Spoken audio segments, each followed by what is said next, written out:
I'm going to call the February 22nd, 2022 Davis County Fiscal Court meeting to order. Commissioner Wathen, would you lead us in a prayer and a pledge? Yes. Please pray with me. Dear God, our Father, thank you for all the blessings that you have bestowed on this great country. Bless all of our employees and their families. Please bless the police and the sheriff deputies, our military, and all of our first responders.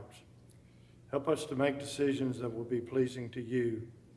And finally, we ask that you keep us close to you, close enough that we may spend all of eternity with you. In Jesus' name we pray. Amen. Amen.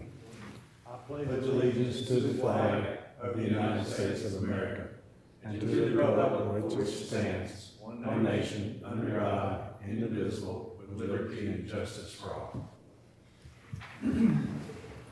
Thank you, Commissioner. And once again, I want to welcome everyone to our February 22nd, 2022 Davis County Fiscal Court meeting. If you write that 2/22/22, it'll be the last time you get to do that in a while. We have a lot of distinguished folks out here in the audience tonight. Folks, we still are closed, but most of these folks are here to make a presentation or to support the presentation that's being made. I do want to make note that there are many out in the audience who have less hair than a lot of us do. So welcome, gentlemen. Terry, are you ready? Yes, sir. One, consideration for presentation. A, Owensboro Regional Hospital's annual report to the community. Okay. So we have Gavin Roberts, who's the chair of the board. I assume they haven't pulled a coup on you yet. Before you start, Gavin, let me just remind everyone that we are on Facebook Live, about a 30-second delay. If you happen to have a question or a comment about anything that's going on during the meeting, if you will call 929-1010, that's 270-929-1010, or you can send a comment on Facebook Live. We will make sure that that question or comment gets answered or stated. At the end of the meeting, we will have public comment, and that's the time we allow people to come to the podium and make a comment, but we've been closed actually since I think the end of March of 2020 when COVID first started. I was talking to Mark Marsh, the CEO of the hospital, and said back then if we had 2 COVID cases, we all ran around like we had our head cut off. Back in January, I think we approached 400 cases a day. I looked on the state's web last night, and I believe we're down to 36 or 38, which is good. It's still terribly high, but it's coming down. The other thing that I noted was that for the first time, we have quite a few counties that are in the orange, meaning they have 25 cases per 100,000 or less. We have several of our sister counties in the far west who are actually in the yellow. And those are the counties. Thank goodness something right's going on in their county after all the terrible times they had with the tornado. So Amen. With that being said, I think I gave Jordan, you had enough time to get the Gavin's mic going. It's on. It's on. Gavin, you got a total of 10 minutes. That's between you and Mark. I don't care who talks what, but I'm going to lay this up here just to remind you. George says not to listen to you. So, good evening, Judge Mattingly, Commissioners Castlen, Coger, and Wathen, and County Attorney Claude Porter. My name is Gavin Roberts, and I am the current chairman of the Owensboro Board of Directors. I've served on the Owensboro Health Board since 2017. I'm joined by Mr. Mark Marsh, Owensboro Health President and CEO, along with Steve Johnson. There he is back there. Appreciate the opportunity to come before you this year. We would like to present a short update and then respond to any questions that you may have. You've been given handouts and presentations that you can reference. Before I introduce Mark, let me acknowledge our outstanding dedicated board of directors, appointed and elected from 4 distinct groups. Members appointed by the city include myself, Candace Castlin Brake, President and CEO of the Greater Owensboro Chamber of Commerce, Mr. Phil Riney of Independence Bank. Members appointed by the county include Angela Thompson, local attorney and master commissioner, Laura Chapman of OMU, and Nick Hetman of Stevenson Attorney. Members appointed to represent the medical staff include Dr. Jason Mills, a pathologist, Dr. Andrew Moore, an OBGYN specialist, and Dr. Michael Yiser, a pediatrician. Members nominated by the community organizations include Vicki Stogstall, retired Chief Nursing Officer of Owensboro Health, Chris Love of CRS One Source, Dave Roberts of UniFirst, and Mr. Bob Farmer of First Baptist Church. Dr. Anthony McBride, an orthopedic surgeon, serves as the joint appointee of the city and county. These individuals represent the community and the health system very well. Tireless and dedicated servants, they receive no compensation for their service. I'm here to answer any questions that you may have following Mark's comments, but right now I'm going to introduce our excellent CEO and President of Owensboro Health, Mark Marsh. Gavin, while he's coming up, do you reckon Nick Hetman is watching tonight? He may be. Okay. Give him a shout. I would change the picture you've got of him. I wouldn't have said that if you said he wasn't watching. Welcome, Mark. Thank you. Glad to be here. There, it's a tough act to follow there, but Judge, Commissioners, Claude, all the above, just thank you for allowing us to be here tonight. Certainly give you an annual report. And on a personal note, just want to thank you for the warm welcome myself, my family has received in the first 8 months here, being back in the Commonwealth. So love being here and proud to be a part of this great organization. So hopefully what I'll share with you tonight, a little bit about kind of our journey, certainly how we're doing, how we're performing, and certainly give you a better sense of direction, kind of where we're headed to. So kind of give you something from the 10,000 foot level as well. So certainly on behalf of the board, very privileged, as you can see. Those board members certainly have a great sense of pride and very committed. I can tell you, just having a chance to meet with them and talking with them, they love the health system. I'll refer to you a lot tonight to the health systems we're growing, but certainly we can't do it without our exceptional team members. So what you'll hear a lot tonight is really talking about teamwork, and certainly going through this pandemic, if you learned anything, been doing this for 28 years. The last 2 years have been the most interesting 2 years I've had in healthcare, to say the least. So again, you can certainly see, I won't read all this. We're going to be punctual on time. If not, judges will warn me if I'm not out here at 5:10. I guess he's going to run me out the door. But as you can see here, our mission is first and foremost pretty simple. All right, it's to take care of the sick and heal all the communities that we serve, and certainly how we improve the lives of those that we serve. And ultimately, is our vision simply, we want to be a regional healthcare center system. And so, as I shared several times, it breaks my heart, maybe the wrong analogy, but it upsets me when I find that people have to leave. They leave. Healthcare is local. I'm all about making healthcare local, and it's all about quality and outcomes and patient experience.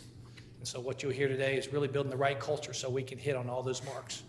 And so not that it's broke, but we want to enhance it, and we will make it better every single day. And that's certainly my commitment to you as one member of the entire team. So next slide, you can kind of see our core commitments. I'm not going to read on every single one of these by any means, but these are our 6, I'll say, kind of the core commitments, our attributes, what we want to ask of every team member. We're now pushing almost 5,500 team members within the health system. We're growing. That's going to continue to grow. Certainly, we make up about 52% of our team members actually reside in Daviess County. You hear that throughout. But just to hit on a couple of these highlights I've referenced already, it's teamwork. If we've ever found a time during COVID, it's taken the entire team. And it's taken every single person to make sure how we care for our patients, how we care for each other. But again, we put a lot of emphasis around the teamwork. And that'll be a lot that you'll hear this evening. Service is how we care for each other. And I believe in many ways that's the differentiator. As people select healthcare nowadays, you're going to look and see how we service people. You got to have access, you got to have capable, competent doctors, quality, but it's how we care for each other. Healthcare is no different. People are going to look and see how we care for and about you. And if we don't do that, then people are going to look at other options. So you're a customer like anybody else. We're not owed anything, but it's how we care for you. And if we care for you and we do it the right way, you know what? More people will stay local. So in many ways, we control our own destiny. So these are kind of our 6 core commitments. We share those quite a bit amongst our team members. And so again, this is something that's just kind of our basic principles. Next slide, please. Next, you're going to kind of see just in terms of just our map.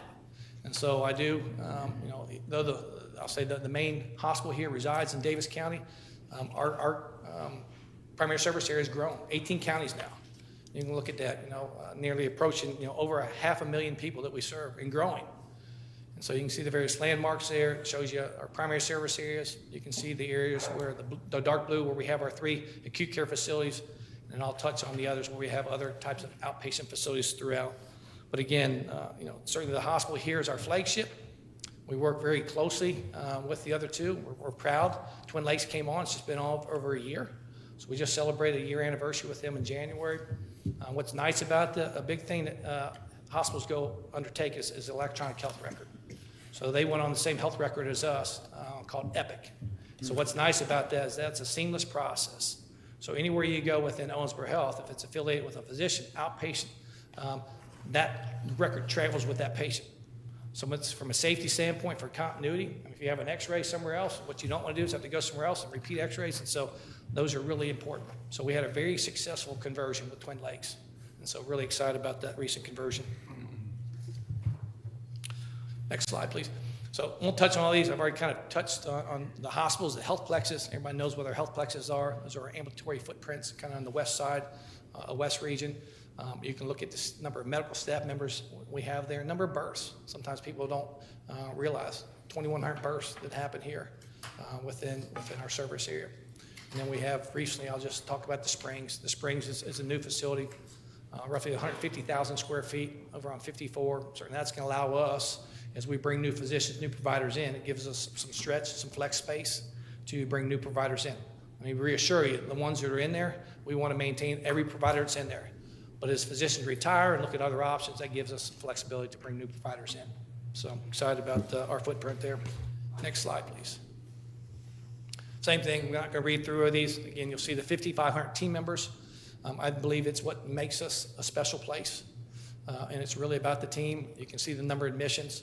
And I'll touch on the emergency room departments. I still think we're in the top 10, probably closer to the top 5, but 76,000 ER visits is a lot of ER visits. And certainly just because of the geography, because we're one hospital, we're more of a sole community hospital, certainly enhances that number. But again, that's a lot of emergency room visits. And again, it is our front door. It's something we pride ourselves. We went through a lot of changes with some ER providers and others. Back when I first got here, that was a fun undertaking, but we brought a lot of new physicians in, great sense of pride, so it seems to be running much better, but continued work in progress. Next slide.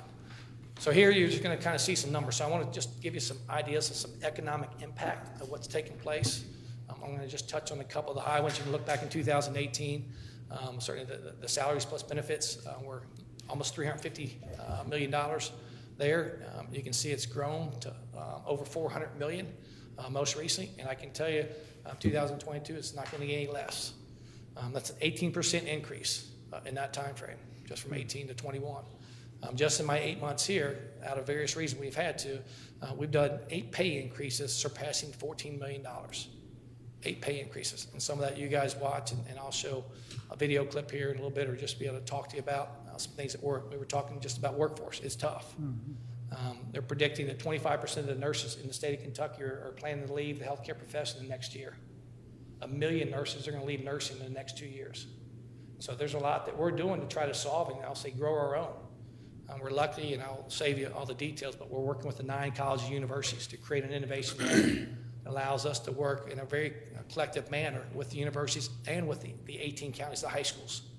And now there's a way that we can actually bring more job creation, help these high schools get all their prerequisites, and get all their anatomy and physiology and the math and sciences. If we do that, we can grow them quicker, and we think we can accelerate the number of nurses in any of those modalities, rad techs, PT, and so on. But really excited about something we're working on, so you'll be hearing more about that. But again, as you can see there, 50% of our workforce actually resides in Davis County. And so again, that's really important. Next slide. So as you look at just some of the other things that are happening as it relates to the occupational taxes paid, this past year, $4.5 million between Owensboro and Davis County. 5.7 million. Yes, sir. Sorry to stop you, but some other government must be getting that money, because Davis County hadn't seen a nickel of occupational tax. Yeah, I think yours is more in line, and correct me if I'm wrong on this, and I got Steve back there to help me a little bit navigate through that. But some of that is going to be more around, Steve, correct me here. It's not the occupational tax that we have here, obviously the city here, but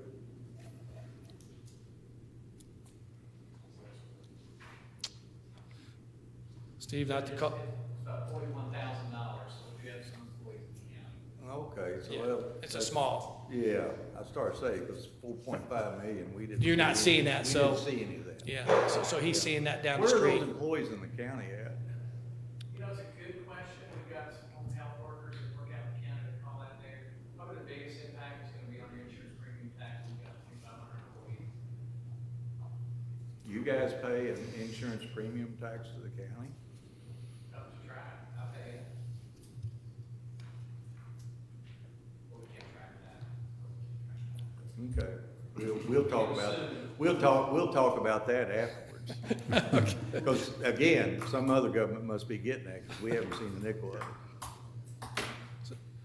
So we'll say. Sorry.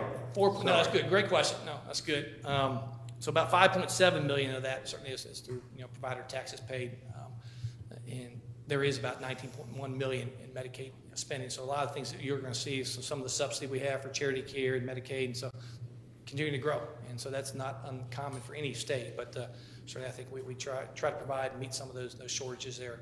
And last year, we about 182 million is what we predict, or what we anticipate was the spending by our local employees and here in the local economy. So again, large portion of that. I'm a believer. I like having job creation here and bringing physicians in because we want them to spend it back here locally.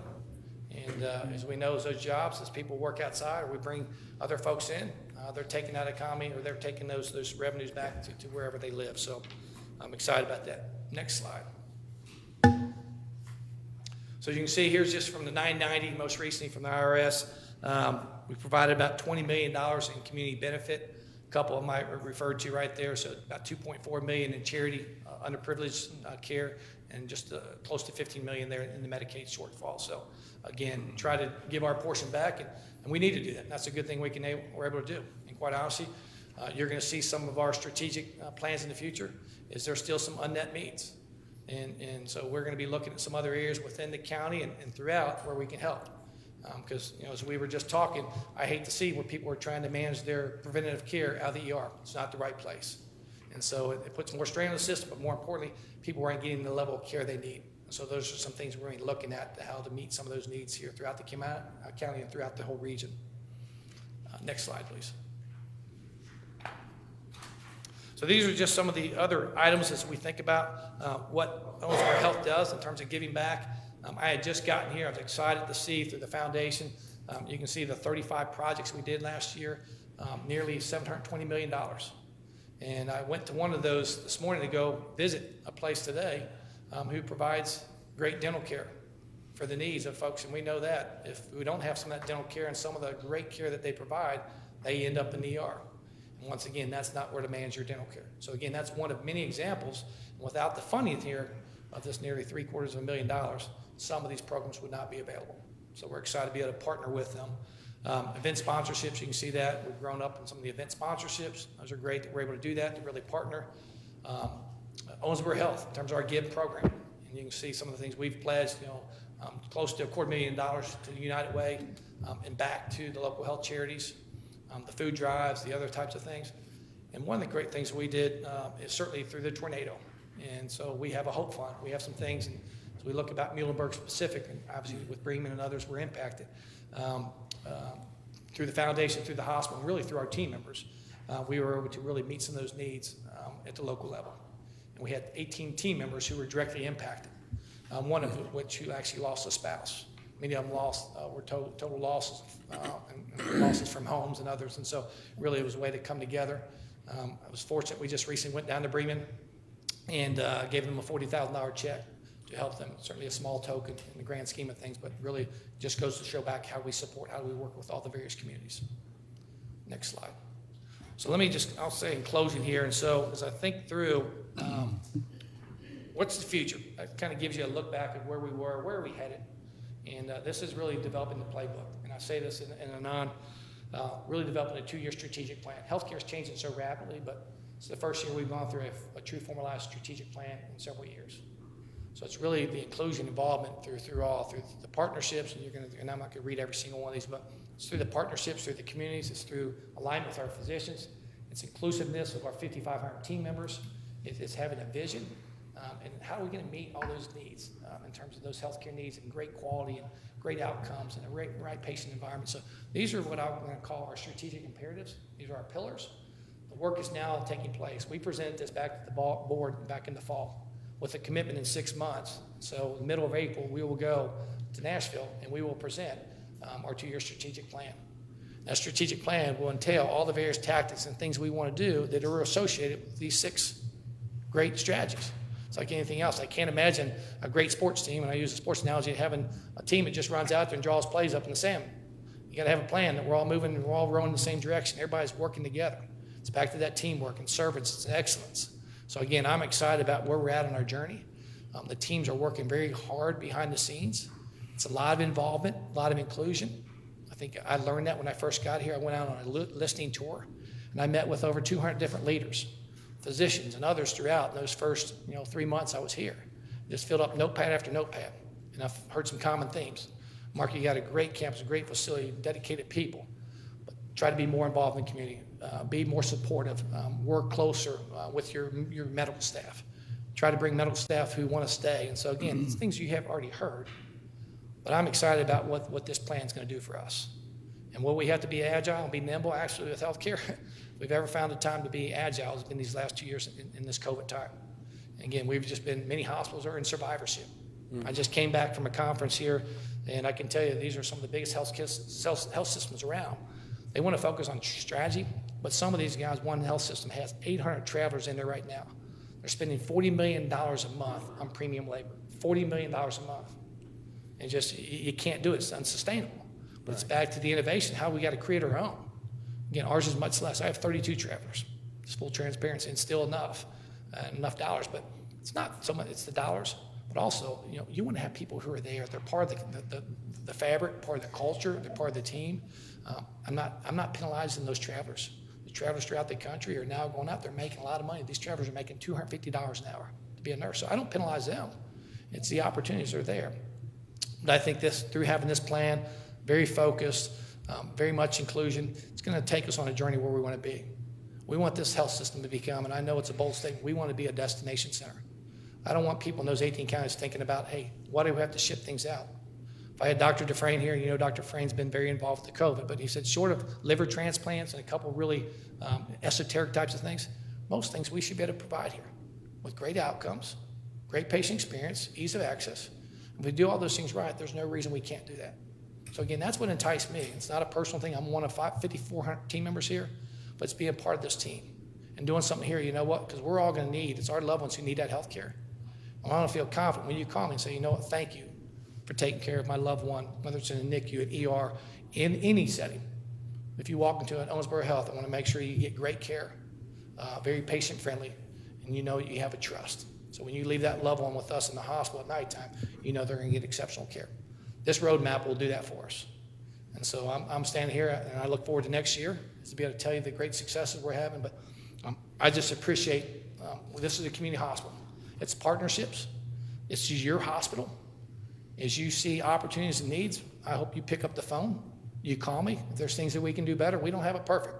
I don't know a health system that does. But we're committed to it every single day to strive to become better and better every day. And if we all, 5,500 team members and every physician's involved are on that same page, and we're all rowing in the right direction, it gives us the best chance to be the best health system we can. I know I ran a little long. 15 minutes. Sorry, sir. Thank you for your time. Commissioners, any question or comment? And while you do, I'm going to change chairs. I think somebody continues to put this chair that sits me down underneath the counter.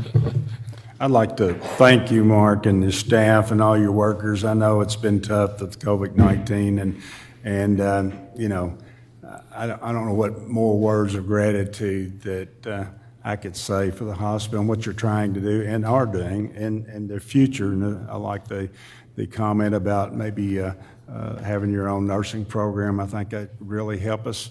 I hate to see a lot of the nurses to leave for other jobs. I know that you hear that around the country, and I know you've had to come up with a lot of extra money just to keep them, but you had to keep them. You're saving lives. And so anyway, I just wanted to thank, from me, everything that you've done and are doing. Thank you to the team. Thank you. Great. You mentioned that one of the big challenges for the hospital is nurses, the number of nurses that are employees. Have y'all given, I know that a few years back y'all made it, you weren't here, but the hospital made a decision to move to, I may be mistaken, and if I am, feel free to correct me, but that you only hired nurses with a 4-year degree. That's not. Actually, So my question was, would you consider going back to the 2-year nurse, the 2-year degree nurse, and maybe giving them benefits as they progress through their education while they're still working? somebody said you teed it up nicely for me, so thank you. Yes, and so absolutely. So the 4-year, the baccalaureate, the BSN. So we're moving back to not that we don't want the 4 year. So this 9 schools will allow us to still work with the Western Kentuckys and the others who want to do the 4-year degree, but the associate degree nurse. So part of this innovation lab is that we can get all the prerequisites out of the way. We can accelerate that. So within 12 months, and I'm going to use an OCTC, so any of the technical college, we can produce. And Scott Williams said, you give me 7 more faculty, because there is just faculty, I can produce another 375, associate degree nurses, ADNs. And our ADNs are making the same as our BSNs. We've changed. And so I don't want to name 2 other health systems close by. They used to try to shoot for this magnet. So the magnet, you had to have a certain amount of your nurses had to be at BSNs. We've all changed our care model. That's great in the normal world. This is not the normal world. So we're going to grow a lot more associate degree. Now, we'll have pathways and we'll do scholarships and try to promote those guys, because some want to go to BSN. Now they become a nurse practitioner and some may become a doctor. But again, we want to encourage that, promote that, but we're going to have to think differently. So that's great in the ideal world, but no, we're going to see a lot more associate ADN nurses who can now come out in 1 year after high school, making, and sometimes going to these counties at $35 an hour with benefits, making $80,000 a year. I think, and I'm not picking on McLean County, you can pick the county, but if I'm making $80,000 a year with benefits, I'm probably going to be in the top decile in some of these various communities. See, another thing I think happens when you have to have a 4-degree versus 2-year degree, sometimes people are called to be a nurse because they want to serve, but they look at that monumental 4 years and they say, I can't do that. Anyway, I'm glad to hear you're doing that. Absolutely. That's good. Great question. Thank you for that, yeah. Commissioner? I'm going to go to your slide where you had the charity care. I know I've heard for years that if somebody comes in and they're say they're destitute and they've never signed up for Medicaid, you all help them through the process. I'm curious, most of us here in this room at least are blessed with the skill levels, the skill set that we need to handle if something's not handled right in, say, in billing, or maybe your insurance didn't process something right. But there's a number of people in our community that aren't able to navigate that. Do you all have anybody that actually assists them, that can work with people like that might be struggling on the home side, when the bills start coming in and stuff, and it's like, well, I shouldn't have to pay all this because, and maybe something's been billed wrong. Anyway, do y'all have anybody other than calling the 1-800 number at the hospital and saying, hey, this doesn't look right? Yeah, so great question, Mr. Castlin. So yeah, we have financial counselors. So I know we have, I can't tell you in every outpatient, so we should in most of the doctor's offices, but certainly for the hospitals and our health plexes, yeah, we have financial counselors. Okay. So we kind of walk you through, absolutely to your point, we try to qualify. Luckily in Kentucky, we can get most people qualified for Medicaid. Right. So that's a great thing, because that's not the case in some others. I mean, right. It's more challenging where I came from Tennessee and Florida. But for those who don't, absolutely we help people. And so we put, payment models and everything we can do. If somebody's, we're not the type that's going to go after somebody's house, unfortunately. Right. But yeah, we try to work through financial counselors. So absolutely, because it's hard. These what they call explanation and benefits, Right. Even I'm in healthcare every day, and I can't understand those things. Right. But yeah, they're very intimidating, so yeah, we can have somebody come to the hospital, we'll kind of walk you through that. Okay. Yeah, All right. great Thank you. question, yeah. That's all I have. Anything else? You know that I saved a couple for you. I'm interested in the, under the charity care, the benefit that you give the community. In years past, if my brain doesn't fail me, and it often does, you would come in, the hospital would come in and tell us that they had given us $40 to $50 million in charity care. My question always was, is that at retail or is that at wholesale? Is that your cost? My question to you is, the 20 million you show here, the cost of that care, or is it the retail cost of the care? I'm gonna be certain, without saying, I'm gonna say it's retail. Retail. Yeah, I'm feel certain of Okay, that. so if it's based on whatever the retail would have been. Yeah. Okay. Yeah. That's my guess, because us to go back and figure Well, out that's the a cost. good answer, But it- because that's the first time anybody has said, I believe that's what it is. Secondly, can you tell me when the Affordable Care Act is gonna kick in? It's about done. No, the point is. Right it's- now, I can tell you in the real world, Yeah, there are folks who are paying $28,000 a year for a family plan, yeah, it's, $10,000 a year for a single plan. yeah. They may or may not be getting help from their employers. You tell me that $28,000 a year is affordable for somebody that's making $20 an hour. It's just, I don't know where healthcare is gonna go. I've never been a big proponent of Medicare for all, or government takes over all healthcare. I think that's when healthcare goes in the trough. Yeah. But I've been waiting now 13 years, Yeah, and it's not any more affordable, yep. and really it's not any more available. So I'm sitting here just wondering when we're gonna see the result. You and I both, we ask that question a lot bit, and I say this carefully. We still probably take on 85% of the costs for our team, and I'm throwing that number, I don't quote me on Right. that, but large majority of that, and so we can't shift, and, people have gone to these, you can call it whatever you want, it's catastrophic coverage. Right. Some of these people have, $20,000 down on, common to see somebody with a $20,000 deductible, that's not insurance. That's just to cover in case you go to a critical care, but to your point, it's frustrating, so you think somebody's trying to get ahead, and they want to have health insurance, do their part, but when it's costing them $2,000, making $14, it doesn't work. It doesn't work. No, I get it. doesn't work. So, on a up note, Nick, I'm sorry, I really don't want you to change that picture. That's the mug I remember and will take to my grave. When Mark came, I found him very forthright and very accessible. And he and I sat in my office until he finally said, "Judge, I can't stay here any longer." And we had some very nice conversations, continue to have those conversations. And I think you are going to be excellent for healthcare in Owensboro and Daviess County and the region that you serve. And we got several young guns, other than that one gentleman that I said needed to change his picture, on the board. And I think they're doing a good job as well. So thank you for the presentation. And if I could just piggyback your comment, Judge, I hope you wind up staying with us a long time. Yeah. So, I jokingly said, this is my last move, so this is it. As long as Gavin and those guys allow me to stick around, hopefully I'll be here for a long time, so I'm glad to be back, so thank you.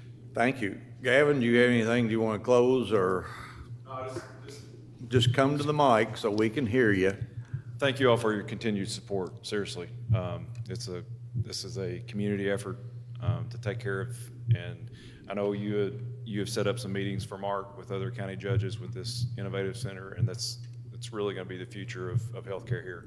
So, and we got to grow our own, and unfortunately in Daviess County we have to do that often, but that's When we have a problem, we don't wait for other people we to don't, solve it. and we're good at Yep. it. So, but this is the guy that's going to lead us there. So, he's done a great job. Right, and I really sincerely hope that Innovation Academy, the allied healthcare gets off the ground and works, because in Daviess County, Fiscal Court stands ready to help in any way that we can. And I think it will be the first of many things to come along with that. So, Okay. thank you all very much. Okay, thanks, guys. You don't have to stay. As a matter of fact, I would prefer you don't stay because when you leave, we can talk about you.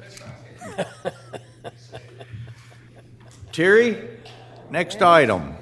B, Treasurer's Report for January 2022. Thank you.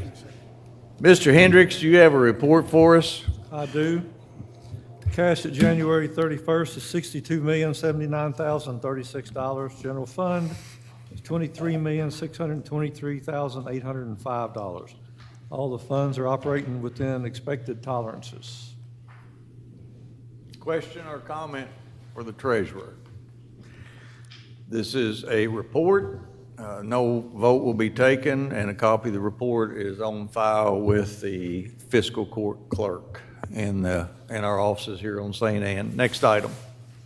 C, Executive Order Number 1, 2022, reappointment of Charlie Castlin to the Owensboro-Daviess County Regional Airport Board, 4-year term effective 3/1/2022. This does not require a vote. It's an executive order. That's how we appoint folks to the airport board. Commissioner Castlin served a partial term. I want to thank him for jumping in and serving that term, and has done such a good job. I thought I'd put him back on there for another 4 years. Thank you, Commissioner. Thank you, Judge. Any comment about the appointment? Next item, Terry. 2, consideration for approval. A, minutes of the February 10th, 2022 Daviess County Fiscal Court meeting. Motion approved. Second. I have a motion, second. Commissioners, you've all had a copy of the minutes in your possession for some time. Any additions, deletions, and corrections? Hearing none, all in favor signify by saying aye. Aye. Opposed? Motion carries. And before we go on, David or Jordan, any comment or whatever regarding the hospital? Okay. There was one question they could not answer here today. The other one was about their commitment to. I'm sorry. They're committed to providing an ambulance, so to speak. That's to be seen. I can tell you that Mr. Marsh and I have had conversations regarding that issue, and more to come in the future. Any other? So the answer to the other one, David? We will get to that person later. They could not answer that here today. Oh, okay. So is that what you asked, Mr. Johnson? Okay. So we will get back. You've got the name and phone number, and we'll get back to that person. Okay. Okay, Terry, next item. B, all claims for all departments. Move to approve. Second. Have a motion and a second. Again, Commissioners, you've had a copy of the bills due and payable by Daviess County Fiscal Court in your possession. Any questions of the treasurer? Hearing none, all in favor signify by saying aye. Aye. Opposed? Motion carries. C, application for the Kentucky Pride Fund Household Hazardous Waste Grant. Motion approved. Second. Have a motion and a second. Mr. Smith. Yes, this application is for us to do the Household Hazardous Waste Day again. I think it's been a very popular program. We've started it, I'm guessing about 5 years ago, and it has been extremely well received. This is a 25% match, so we are requesting that we think the project will cost about $40,000, which means we're requesting a match of $30,000. There is a true-up after the project is over because we don't know how much it's going to cost because it depends on the type of material that is brought in. So there is a true-up at the end when we get the bill from the company. I will note this year that it will be on October the 1st. Commissioner Castlin and Commissioner Wathen had both had people reach out concerned that it has been during the week of fall break. This year, fall break is not until the second week of October. So October the 1st will be the Saturday before. In other words, there'll be a Saturday, kids will be in school for the full week, then they go on fall break. So this year it will not conflict at all because we did relay those citizens' concerns that had come to you too. Questions, comments? Yes, sir. I have a question. So the 30,000 grant is fixed, so if it goes over to?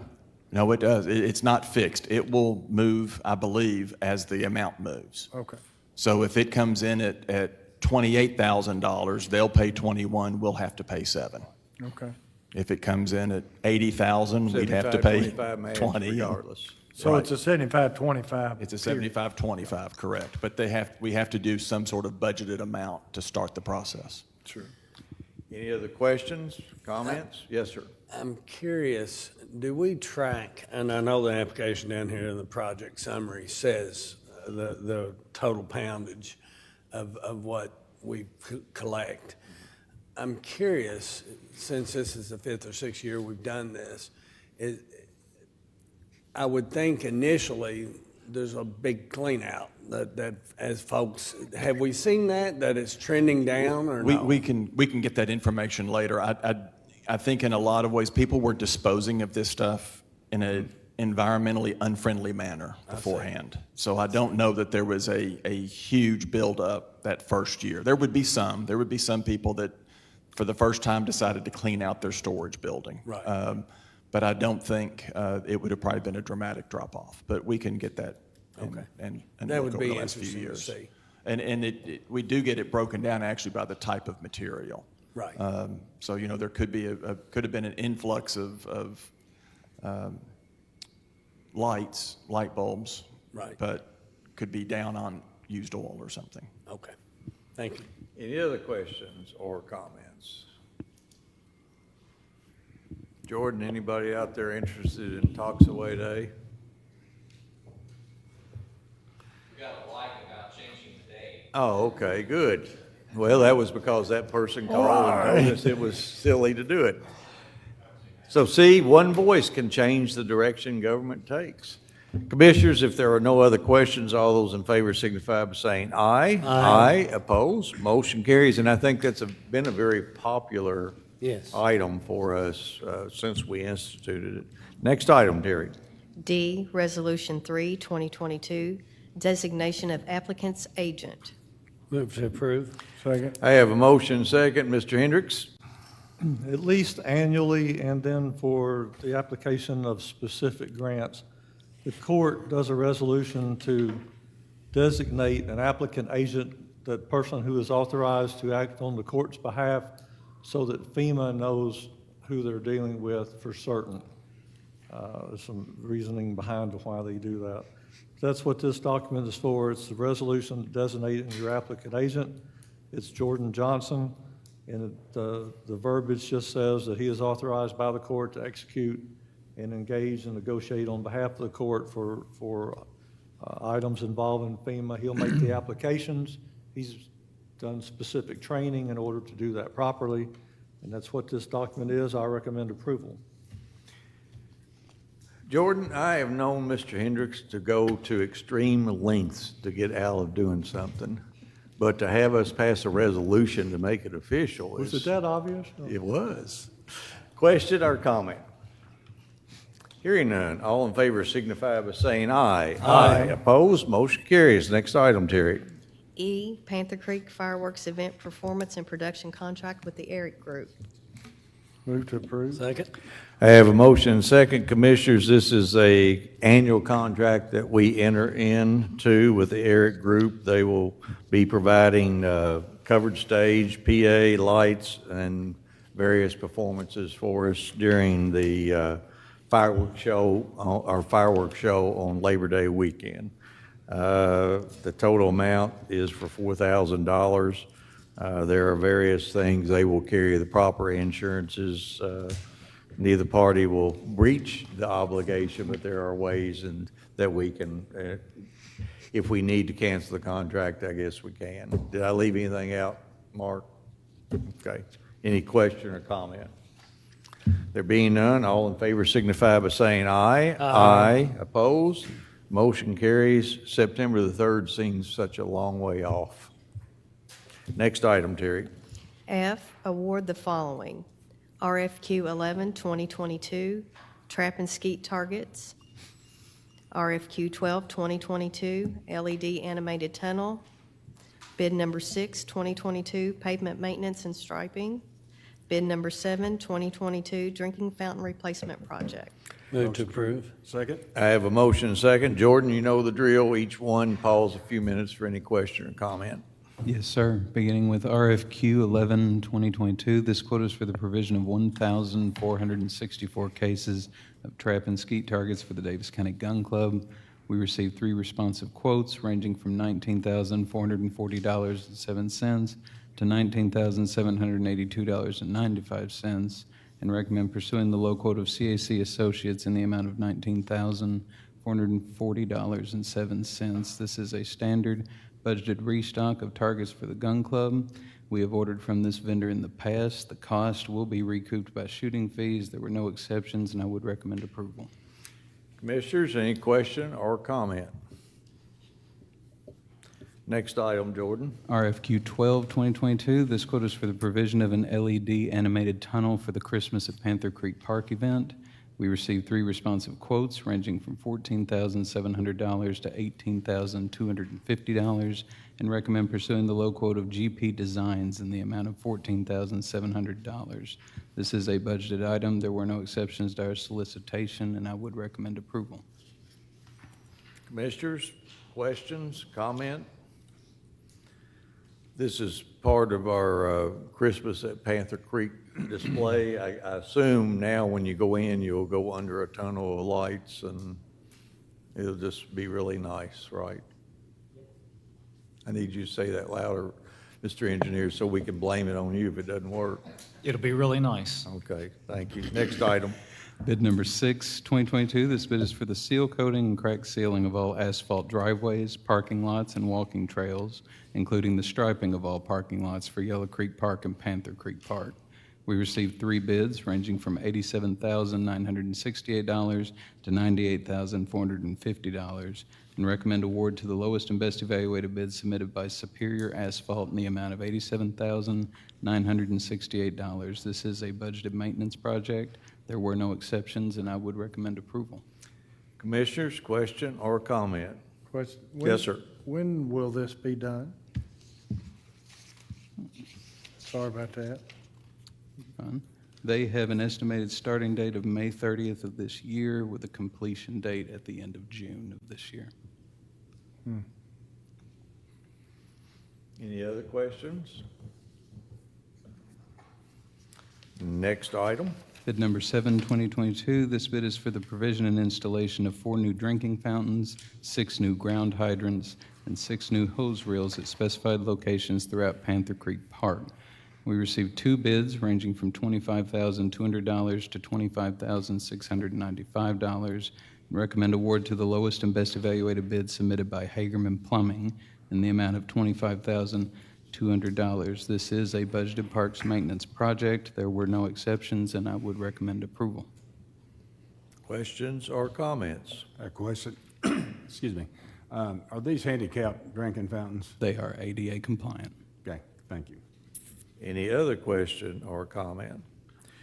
One thing that comes to mind, Mark, we've got baseball tournaments. I wonder if any of them are using that park during that time, because they give a month's variation between the time they would start and finish. I'm assuming that's just to give themselves some leeway, but we don't. Do we have a way of isolating each drinking fountain as they replace it? Well, the intent is for them to put the water fountains on the concession stand buildings, and then we would remove the existing water fountains that are out there. Okay, all right. Say that again. I'm sorry, I didn't hear you. They're gonna, what's the plan? They will put the drinking fountains up on the existing buildings, then they'll remove the old ones. Oh, okay, that's a good So- idea. So there won't be any interruption. And I heard Jordan say that the drinking fountains were in the park's maintenance budget. That's at $250,000 we set aside. Is the pavement maintenance and striping also in that budget? Same line. Yes, sir. Do you have any idea how much money is left in that $250,000? It seems like Mark spent at least $600,000 out of it already. Just Might enough. get me a, I was kind of thinking the same Yeah. thing. You see, look, let's get Commissioner Wathen and myself a estimate on how much money is left in there. Any other questions or comment about any of the 4 bids or requests? There being none, all in favor signify by saying aye. Aye. Opposed, motion carries. G, Hire Aaron Rafferty as transfer station laborer, effective upon successful completion of pre-employment screening. Motion approved. Second. I have a motion and second. Is this a replacement, David? So he is replacing someone who retired or, oh, that's right. Last time we approved that lateral transfer. So, well, Aaron, welcome to the group and hope you have a successful time here at Davis, working for Davis County. If there's no other questions or comments, all those in favor signify by saying aye. Aye. Opposed, motion carries. H, second reading, KOCA .100.04, 2022, 3/2022, budget amendment number 4. Move to approve. Second. I have a motion and a second. Mr. Hendricks. This budget amendment is to include an EMA grant of $150,000 and an LEPP grant for $34,500. As we discussed at the first reading, these were not known about at the time we did the budget. They came about after that fact. And since we received approval for them, and it is likely that we will expend the money in this fiscal year, thus we have a budget amendment. I Question recommend or approval. comment? There being none, all in favor signify by saying aye. Aye. Opposed, motion carries. Next item. I, second reading, KOC 220.36, 2022, 2/2022, an ordinance repealing the imposition and collection of an insurance premium license fee on insurance companies for the privilege of doing business in the county of Davis outside of the city of Owensboro, effective July 1st, 2022. Motion approved. Second. I have a motion and second. Commissioners, before I get the treasurer to kind of discuss this or tell us what we're doing regarding the insurance premium tax, I know that this has been a goal of mine and Commissioner Castlin and Commissioner Wathen since we first were elected, and Commissioner Coger, who was elected 4 years later. It's very seldom that the government makes a promise and then carries out that promise. And that's what we're about to do tonight. We're about to rescind an increase in the insurance property, or insurance tax that are paid on insurance premiums by those folks who live outside the corporate limits of the city. And I'm going to allow Mr. Hendricks to explain that further so that we don't get calls from people wondering why they're not seeing a decrease in their insurance tax. Mr. Hendricks.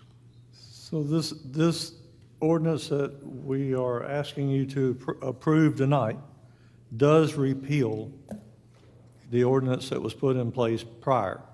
That ordinance raised the insurance premium tax from 4.9% to 8.9%, with the additional 4% being for the debt service for the convention center and the downtown project. So as you know, last July 1, the court passed an ordinance that reduced the 4% down to 2.3 so that we didn't grossly overcollect, because we can only change the rate once a year.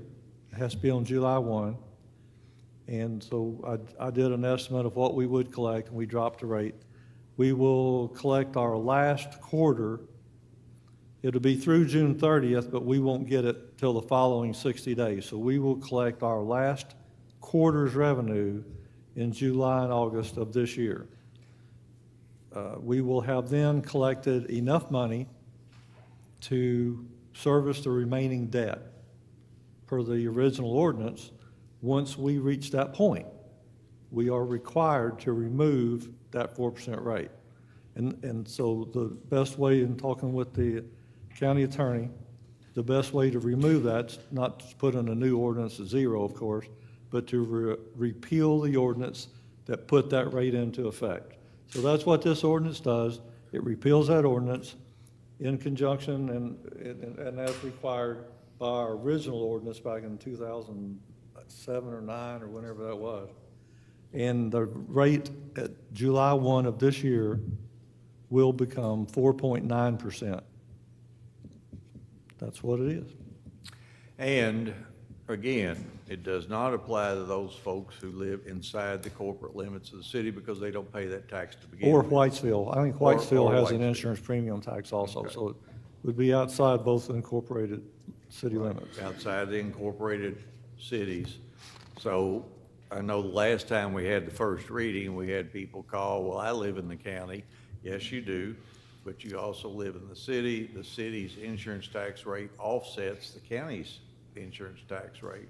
Therefore, you pay nothing to the county for your insurance tax. Yeah, we noticed there was some confusion on the Facebook page. I think some people thought this worked like property tax, and it does not. Right. Property tax, county property tax applies to every citizen in the county. This does not work the same way. So. Right. Commissioners, nice, it'll be a good day on July 1 of 2022 when the folks outside of the corporate limits of the city of Whitesville and Owensboro see a complete reduction back down to the original 4.9%.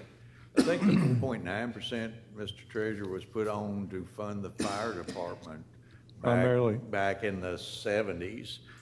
We spend way more than that on the fire department nowadays, but anyway, as I said, it's nice to have a government do what they promised to do, even though that was a former government. This government took that promise seriously and carried it out. Any questions, or I'm sorry, Jordan, any comments back there? Anybody confused about what we said? Okay. There are no other comments. All those in favor signify by saying aye. Aye. Opposed? Motion carries. Next item. 3, consideration for discussion, A, first reading of KOC 921.677, 2022, 2022, OMPC zoning text amendments.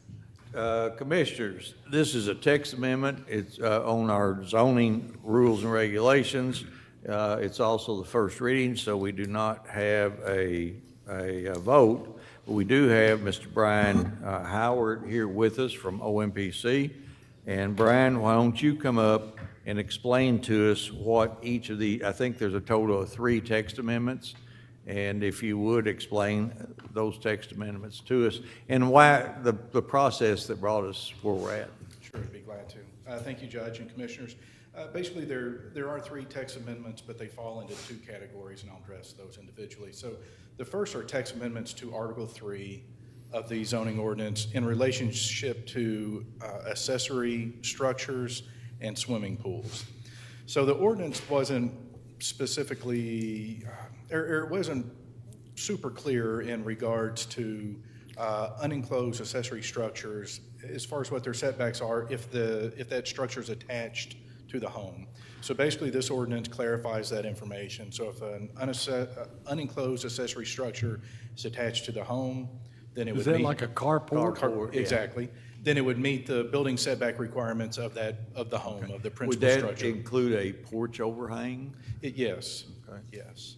And then Because these... I've had some folks complain about having to remove those before. Right. Yeah. Yeah, so, and again, it wasn't always clear. We consistently enforced this, the requirements, but this spells it out. And then the second is on swimming pools. The way the ordinance currently reads, it qualifies as an accessory structure in the rear of the property. So the ordinance says that one of those type structures, if it's not attached to the home, could be 3 feet from the property line. However, the Kentucky Building Code, the state building code, says that a pool has to be 6 feet from the property line. So there was just some confusion there about which one would take precedent. The state building code would trump local zoning ordinance requirements. So we just made it clear in the zoning ordinance, if you have an in-ground pool in the backyard, it's got to be 6 feet from the property line. Were we enforcing state code or our local code? State code. So we had been That's the way we've requiring always 6 foot enforced it. That's setback? right. Yes, okay. Yes, sir. And so to answer the question as far as where did these come from, those just came from internal discussions and seeing, questions or issues pop up over the years. And we had another text amendment that we wanted to work on at the request of the county, which is the second one dealing with solar energy systems. So we just piggybacked and put them both together and submitted them both at the same time. The second one dealing with solar energy systems, it's an amendment to Article 8 and 14. 14 is just the definition of the solar energy system. Article 8 is the regulatory portion of that. And basically what we're doing here is there are 3 levels of solar energy systems. One would be roof-mounted solar panels at your residence. 2 would be if you have a commercial use or residential use and you wanted to do a half acre of ground-mounted solar panels to help offset energy use at that structure, commercial, residential, industrial, whatever it might be. And then 3rd would be what I think most people would typically refer to as a solar farm. So 2 and 3 were lumped together. We've separated those out, and now these level 3 solar energy systems are conditionally permitted based on this proposed text amendment. This is based on conversations we've had with the judge, conversations we've had as staff with planning folks from Henderson and Hardin County and other places that have seen these already, that have had some issues pop up. So we wanted to make sure that we're addressing everything to the best ability that we can. When this ordinance was first adopted, Harrison County, Kentucky was really the only one that had any type of a solar ordinance at that time. So we mimicked a lot of what they did. As time has passed, it appeared changes needed to be made, and so that's where these amendments come from. So now these larger solar farms would be conditionally permitted in the agricultural zones and industrial zones only. So if you lived, and these we're talking hundreds of acres likely of solar panels, not a half acre, an acre, or 5 acres. These are the large scale solar farms. The smaller one would be like Southern Star, I guess, put in out there to serve their one building. Right. I know. And they went through a conditional use permit process Right. for that as a corporate entity, and that went through and it was approved and there weren't any issues.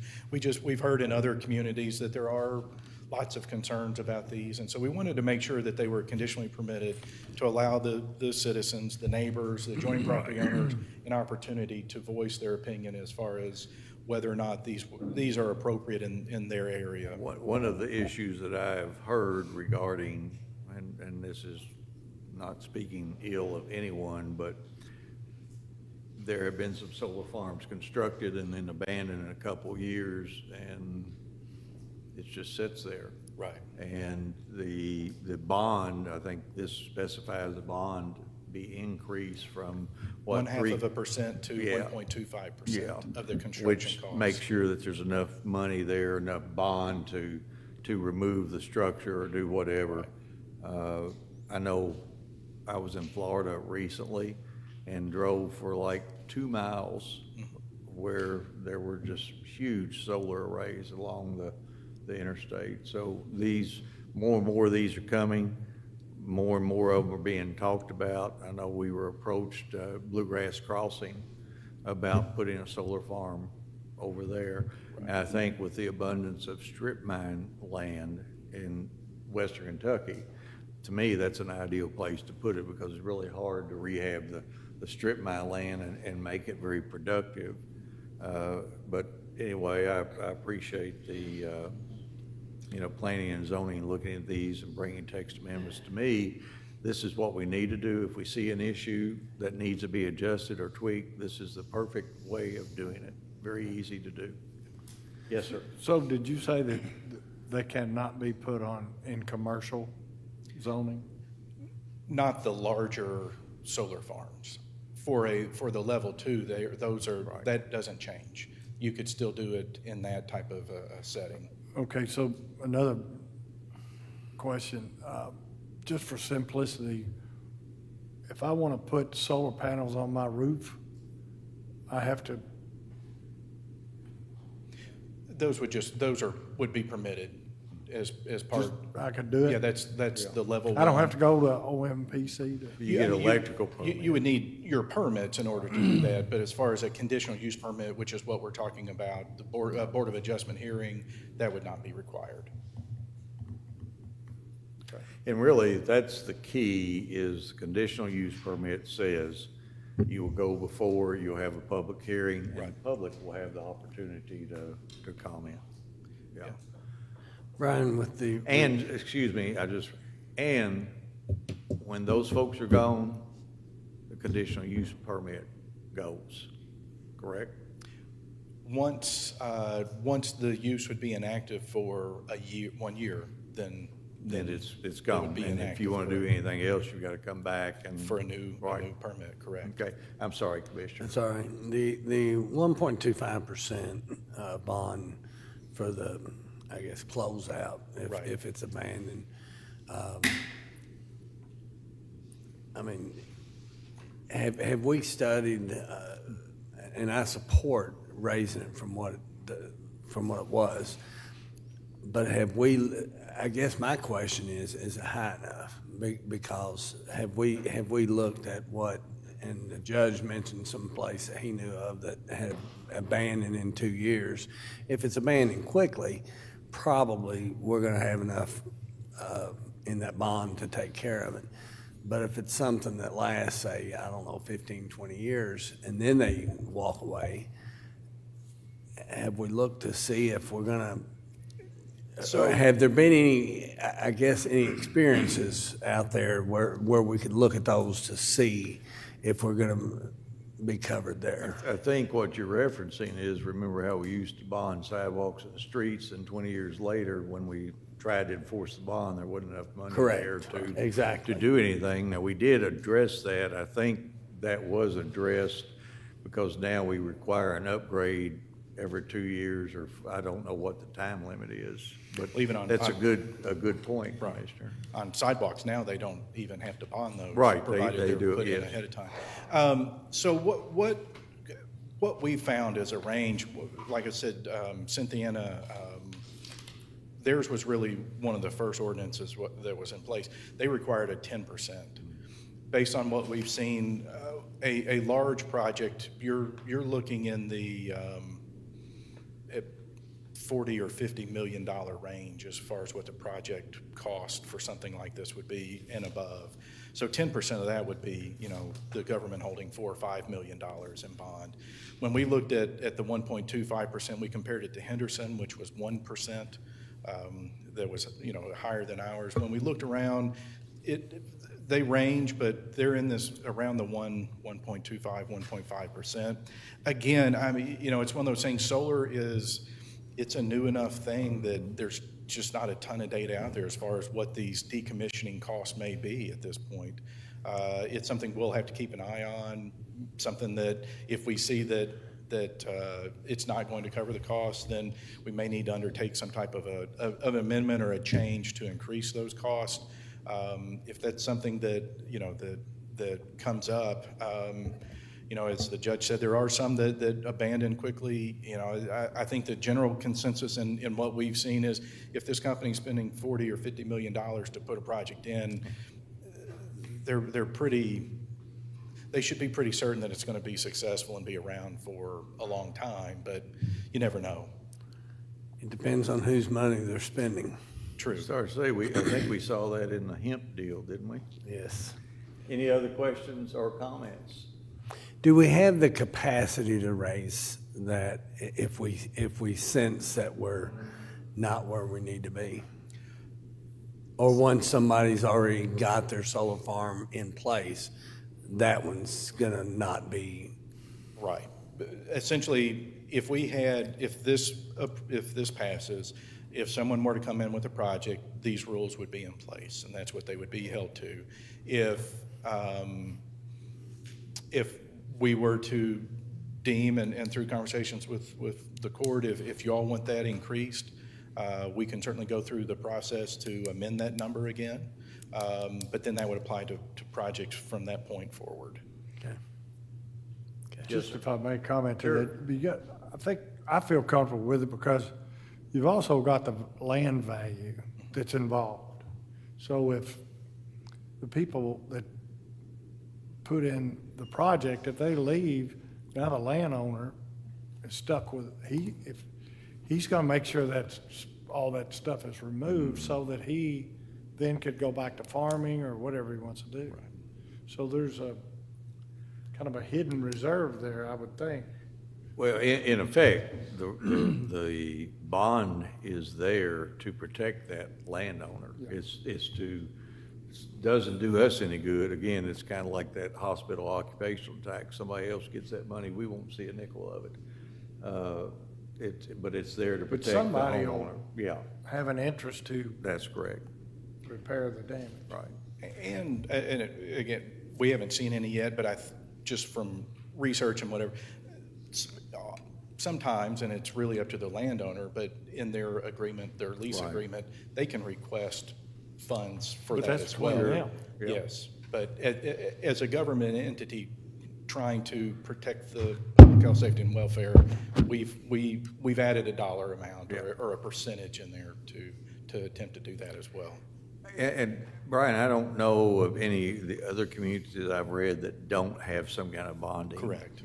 I I think it's all of them do that Yeah. we've seen, yes. Okay.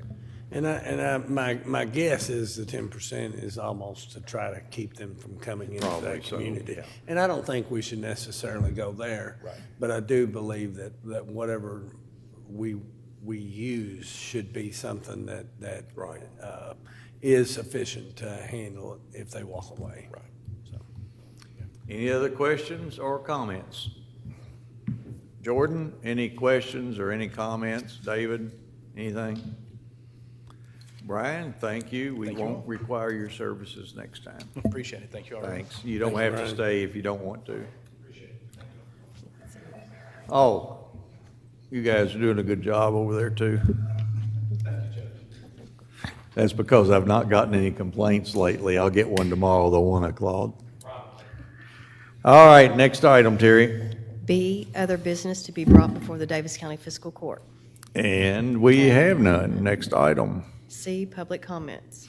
This is time in our meeting, if we were open to the public, that we would invite people up to the mic, have them identify themselves, and they would be welcome to comment on any issue that wasn't on the agenda. I assume we don't have anything out there, David? Jordan?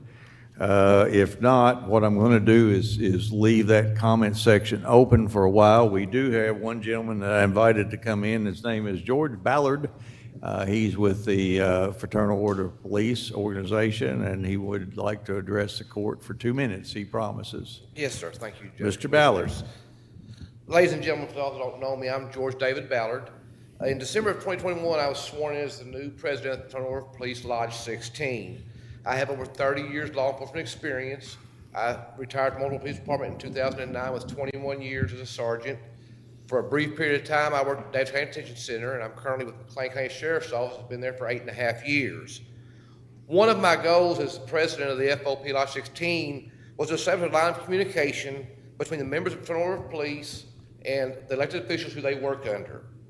The Fraternal Order of Police has a motto, badges of many, purpose of one. That comes from the fact that our almost 300-person membership, we cover all disciplines from city police, county deputies, state police, corrections, school police, constables, attorney general's office, Commonwealth Attorney's Office, and probation and parole. A safe community to live in is a goal that we all share. There are many factors involved in achieving that goal. Some of those factors include employee retention, work environment, and public safety issues. With the large diversity of the membership of FOP Lodge 16, we are able to give direct insight into those issues. The input comes directly from the men and women out there seeing it on a daily basis. The members of FOP 16 and myself look forward to working with the elected officials here in the future to achieving those goals. Thank you. Thank you, David. I call him George because that's his real name. It's across his shirt, but his daddy is George. Yes, sir. So that's why we call him David. His mama was Marcia, sweetest gal. Yes, sir, that she was. Walked this earth. Thank And you. like I David. said, we look forward to working with everyone Okay. here. Thank you. Now, Thursday is just a general meeting Yes, of sir. current elected officials. Yes, sir. Thursday evening, we've invited both city and county sitting officials to come in. We have new e-board members. We'll have some members there that you're able to speak with. If you would like to speak, you can, but you're not required to. We're gonna have a little bit of finger food there. It's a chance to reestablish what we want to do, and that's open communication. You will leave with some paperwork of issues that we are concerned about that have come up, but we're not going to address it that night. We just ask you to take it back with you, look into it, and later on we will sit down and talk with some of those issues. Thursday night is just, let's get things rolling. Let's get going in the right direction where we're all on the same page and we're working together. Now, I'm assuming that you will have a political forum later on. Yes, sir. Prior to the primary election. Yes, sir. What will happen once we get this right here out of the way, this was our primary goal, was to do this first, is people that are running for office, they have a right, my phone number is on Facebook. If not, you can call anybody, get my phone number or my email. We meet once a month. Any person is welcome to come in and speak with us. Just need a little bit of advance notice. We'll put it out to the members. We have somebody come in and speak with us, and we will then, at that time, get into the endorsing and supporting people and stuff like that for elections coming up. Right now, we are strictly being new into this year. We are strictly handling our in-house business with our in-house members. We have the state conference coming up here in Owensboro, March 11th, 12th, and 13th. We've got roughly 120 delegates from across the state coming in for the weekend for a state conference. Plus, I have several national delegates coming in. The national president from the FOP is going to be in to speak with us. We've got Rand Paul coming in to speak to our group that weekend also. So we're trying to get this first part of the year out of the way with communication and on the right path before we endeavor more as the year progresses. Okay. Thanks, David. Thank you. Terry, next item. D, comments by Davis County Fiscal Court. Before we go there, any public comment out there? Then I'm going to close that session. Commissioners, if you look, I think on your screen in front of you, we have when flooded, turn around, don't drown. We've got 3 roads in the east: North Chestnut Grove Road, Iceland Road, Rockport Ferry Road closed. In the central, Sutherland and Sharp Road. In the west, West 5th Street Road and Hagan Lane south. Do you know if we have any other roads closed, Mark? That's the most up-to-date. Okay, that's the most up-to-date list. Where would they go to find the state routes that are closed in Davis County? Would that be KYTC's website? Who are you looking at? Or Facebook. I think Jordan Rowe posts that on our Facebook page. So as we get will those. Davis County, state road closure, I included with ours. Okay, so Road or yeah. 762, something like that. Okay, well, I can't believe 762 hasn't been closed yet, but I suspect we're going to have quite a few roads closed, particularly after Thursday. We've got another pretty large rain event coming through. So please turn around, don't drown. That's all I've got. Commissioner Castlin? Pass. Commissioner Wathen? I'm going to pass as well. Commissioner Coger? Just wishing my wife a happy birthday, 72 years old, and it's unusual to have 2/22/22. So she should. You're out of order. You just mentioned how old Donna was. She told me that It's all over. It's all over Facebook. Facebook. Like you were doing great until you got there. Well, I'm proud she's lived that long. With you in particular, Absolutely, right? you're All right. Well, we all three knew it was her birthday. We passed just to trap you. Oh, you did a good job. Donna, we all wish you a happy birthday Judge, as well. before you adjourn, I want to. Okay, yes, sir. I did want to. The last meeting I attended remotely, and you didn't ask me about my grandson. But anyway, I did want to say that my grandson finally got home from the NICU after spending 10 weeks there, and to all those who have prayed for our family and for him in particular, I appreciate that. Every day, and the blessed thing about that grandson is he don't look a thing like you. There's no other business to be brought before Davis County Fiscal Court without exception. We're adjourned.